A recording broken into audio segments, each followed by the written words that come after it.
In this video, I got the Platinum Trophy on Borderlands the pre-sequel, and I genuinely think it's super underrated. Although there were a few trophies that nearly made me think otherwise, but we'll cross that bridge when we come to it. After watching the best Borderlands intro of all time, we woke up after landing on the Helios space station in order to stop Dahl's attack on it. Dahl's a weapon manufacturer slash military in this game if you're wondering. After watching Jack get done crazy dirty by some Dahl guards, we cleared the place out and formally met Jack, who's actually the guy that hired us to defend the station, by the way. This game's story is really cool because it takes place between Borderlands 1 and 2, so you get to see a lot of recognizable faces before having their glow up, so to speak. But yeah, after progressing through the space station, we ran into the first boss of the game called Flame Knuckle, and he was honestly extremely easy despite having 2 phases. During all of this, Jack was cooking up a plan that involved shooting us straight into space out of a literal shipping container with plans to meet up again in the near future. So with that, we woke up in a shipping container after crash landing on Serenity's waist and met up with this Australian lesbian chick who is actually a huge W because she helped us get our first Oz kit of the game, which is basically this piece of gear that allows us to breathe and double jump in space. Now, if that wasn't W enough, we also got our first trophy for completing chapter 1. The next trophy I decided to go for was 360 no scope, seeing as I'm the complete goat of Borderlands and had to assert my masculine dominance on some space bandit scum. So here's my sick ass 360 no scope and the trophy along with it. Oh, and not even 30 seconds later, I got another trophy for hitting level 5 as well, so that's pretty cool. With that, it was back to progressing the story, and we actually had to kill this boss named Deadlift. Who do we have to kill next?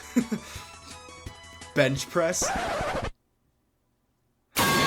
Awful jokes aside, I had to kill this guy because the lesbian chick from earlier didn't like him, which is fine by me. Thankfully, I made this boss pretty easy because I went ahead and did some side quests that gives you an electric sniper beforehand, which allowed me to melt through Deadlift's shields pretty much instantly. Shout out to Jolts dude, because that's probably where I got that tip from if I'm being honest. Unfortunately, killing Deadlift doesn't reward you with the trophy, so I decided to duel Liam and get a trophy for winning that instead. With all that said and done, we unlocked the ability to use cars and got a trophy for turning in the main quest. Next mission actually introduced us to the game's safe place called Concordia, where we actually got to meet a lot of iconic characters, most notably Roland and Moxie. F you, Lilith. Our current objective was to find the location of a jamming signal that caused the Helios space station to have absolutely no communication with the Hyperion military forces, which is the main reason it got taken over so easily in the first place. But yeah, we narrowed down the search for the signal to a place called Crisis Scar and got a trophy pop before we had to head over there. Alrighty, we were now in Crisis Scar and we had to kill this boss called Red Belly, who were the scav slash bandit leaders that were in the way of the signal relays we needed to destroy. This boss was honestly easier to bag than a fat bitch with daddy issues, so after making short work of them, we went to disable the signal relays and actually ended up tracking the main signal to the Marif back in Concordia. So, long story short, we traveled back to Concordia, went to the Marif's office, and murdered him in cold blood. Marif was the mayor and sheriff of Concordia, by the way. The new main story objective was to help Jack build a dope-ass robot army. This game gets better and better, for real. But before I went balls deep into the story mission, I decided to get a few trophies along the way. The first one being for hitting level 10, which I got naturally by playing, obviously. I then got a trophy called Mouth to Mouth, which is honestly a diabolical trophy name, but it's basically for reviving someone 10 times with the use of oxygen, so yeah, here it is. Alright, it was now time to get ourselves a military AI in order to power the robot army we were hired to help Jack build. On our way, Liam had to go take a shit or something, so while I waited for his dumb ass, I decided to go for a trophy called Who Needs Air. For this one, all you gotta do is survive without oxygen for 5 minutes, and the strategy I used was to abuse my drone and let it heal me as I was taking damage from no oxygen, which essentially made it impossible for me to die during this, so yeah, shout out to Saint, Wilhelm's Hardy Heal Drone. Speaking of Wilhelm's drones, I got yet another trophy related to it, except this time it was for killing a total of 100 enemies with this damage one, so that's pretty awesome sauce. Alright, with all that out of the way, we ended up fighting this boss called Bosun, who's a military AI's boyfriend, I think. I don't know how Gearbox Australia predicted my AI girlfriend 11 years ago, but consider myself impressed. Now, just like pretty much every boss in this game prior to the final one though, he was very easy to take down and we got a trophy upon acquiring the necessary AI. We then eventually inserted the AI into the constructor bot's big beefy clanker body and escorted it to this production place where the AI crashed out and decided to betray and try to kill us all. This was yet again a fairly easy boss, and upon defeating it we saw its robot building potential, meaning the mission was finally done. So we headed back to Concordia and claimed our juicy trophy pop. With that, our new objective was to work towards taking back the Helios space station that got steamrolled at the start of the game using Jack's new robots and us. This is honestly my favorite chain of events in the entire game because of the dope ass maps and constant action. Also, if you haven't played the pre-sequel yet, I highly recommend playing Tales from the Borderlands first, as it just makes the entire game better due to being able to recognize numerous maps and characters throughout the game. Anyways, after making it back to Jack's office, which I don't really have footage of because I'm an idiot, he told us to go rescue some scientists of his. So upon showing up to the science testing lab, or whatever you want to call it, we got another trophy for completing the quest. But yeah, like I just said, we had to rescue numerous scientists from their lab in order to get Jack a cloaking device, where we eventually brought them back to Jack's office just to murder them in cold blood through an airlock. What was the point of that mission? I don't know, but here's the trophy for completing it. The next mission was pretty cool, but at the same time kind of annoying if I'm being honest. You pretty much fly around the outside of the station, which is pretty dope, don't get me wrong, but I have the navigational skills of a sea turtle on ketamine, so I was pretty lost throughout this mission. But yeah, the entire point of this mission was to blow up a big ass hole in the station in order to gain access to the command station where we got that quest associated trophy. Alrighty, we're now almost done this game with only like 2 quests left to go before getting into the real meat and potatoes of this platinum. Our current objective is to shut down Colonel Zarpedon's laser because she's beaming planets like Prime Tfue in Fortnite 2018, so it's our job to stop her. As you could probably predict, this led to a boss fight with Colonel Zarpedildo where we first had to destroy her mech, then proceed to kill her physical body as well, where Daddy Jack went ahead and finished the job for us.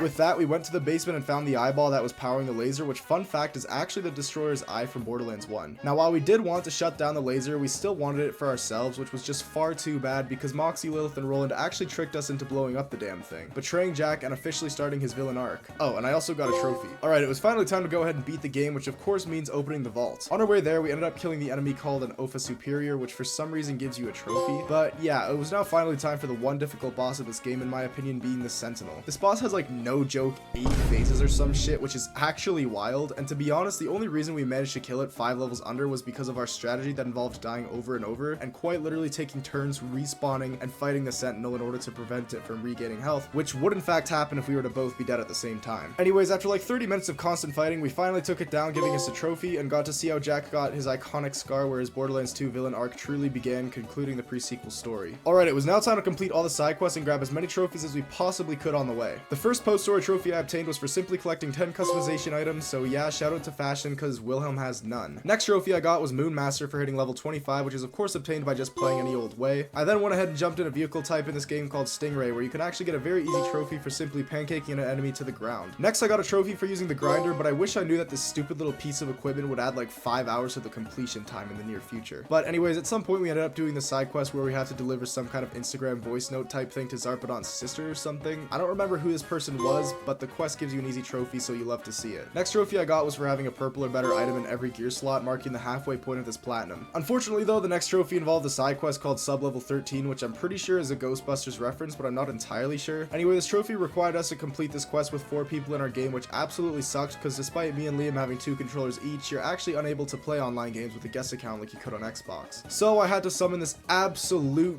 goat known as Lord Salad Bowl, who used to watch my streams quite a lot and was also on my friends list to help join up and plug in a second controller. So a massive shout out to Lord Salad Bowl for the assist. I absolutely love you. But yeah, after a few more hours of general side questing shenanigans, I snagged a trophy for completing 30 of them. I find it a huge W that pre-sequel gives you trophies just for doing certain side quests, kind of like these Return of Captain Chef ones. These are basically just some hilarious side quests where you have to hold up the space captain salute for minutes at a time by any means necessary, and you of course get a trophy for your honorable duties. Next side quest related trophy was this one for helping some Indian little person launch a rocket, but I mean I live in Canada so I got enough of that already. Crazily enough, we were still on a side quest trophy hot streak where the next one we got was for opening Zarpedon's secret chest somewhere, so W. Now one of the laziest and most disappointing parts of this all in all underrated game in my opinion is the fact that they reuse the final story boss of this game but just slap Invincible on it and call it the game's raid boss. Really disappointing, but at least you get a trophy pop for defeating it. Alright, with that we had one more side quest lock-in and we had this one quest that required us to donate 50 white guns, which was absolutely AIDS. But at the end of the quest they showed us what they were using the weapons for and I had a pretty good laugh, so I'd say worth it. Here's a trophy for doing all side quests and another for that one quest I just did as well. With all the side quests done, it was now time to get a bunch of the more miscellaneous trophies while working towards the ultimate goal being the Moon Master trophy for hitting level 50. I started by shattering 3 frozen enemies with a single butt slam, which I heard was a very frustrating trophy for some people, but I got quite lucky, so yeah, here it is. I then went back to Concordia to perform my big titty bartender mommy worship session and buy all of Moxie's drinks for the sampler trophy as well. My new objective after that was to just go for all the location trophies that every Borderlands game has to have for some reason, so here's the first location trophy out of the 4. But before I could grab the rest of those location-based trophies, I first decided to get the Elementalist trophy for making a poor soul experience all elemental damage at once. Alright, with that, here's the rest of the location discovery trophies, and it was now time for the grueling level grind to commence. We first went ahead and did the Claptrap DLC just because we've never played it before, and it does give some pretty decent XP alongside with a few trophies, so here's a little dopamine rush for those of you that are deprived.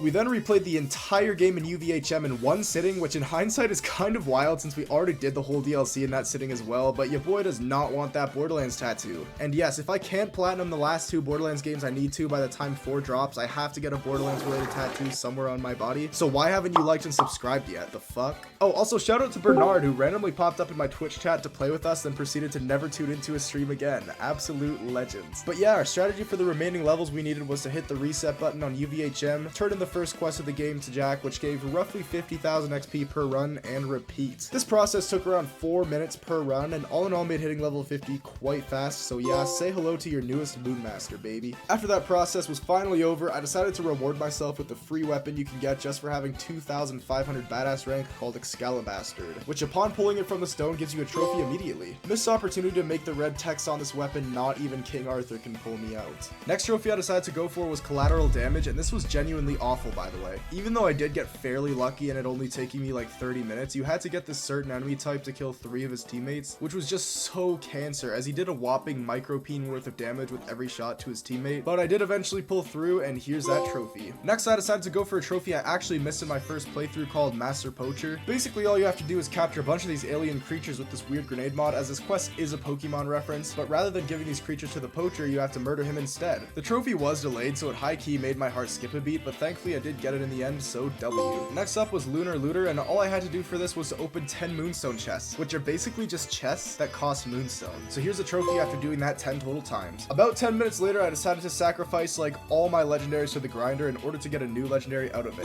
Renewable Energy Yacht Trophy. Alright, it was now time for me to get all the character action skill related trophies, and holy guacamole, this shit was AIDS. I started with Athena's trophy, which required me to get 100 kills with her shield, but this took me like 2 hours because her action skill is absolutely dog shit and is completely incapable of killing more than 3 enemies at a time with it. But I did eventually get it though, so here's that. Next I did Claptraps, which was definitely the grindiest of them all, as you have to get him to bare minimum level 25 to acquire this one, but after experiencing all his lovely action skills, I did in fact get a trophy. And finally, the last character related trophy being Nisha's. Hers wasn't too bad, as all I had to do was make her action skill last 10 seconds, which is really easy as I last around 15 in other aspects of my life. Now the last trophy of this game before the platinum was absolutely atrocious and is easily the worst trophy in the entire game. You have to complete level 1 of all badass challenges, which wasn't bad for the most part until the grinder challenges. I kept having to farm crap loot in order to fulfill the 50 standard grinds challenge requirements, and on top of that there was also a luck based one where you had to get like 20 Loonshine items from the grinder as well. So yeah, all in all, very cancer trophy, but I did pop it at last along with the juicy platinum. Like and subscribe if you want to see me platinum Borderlands 3 and 4.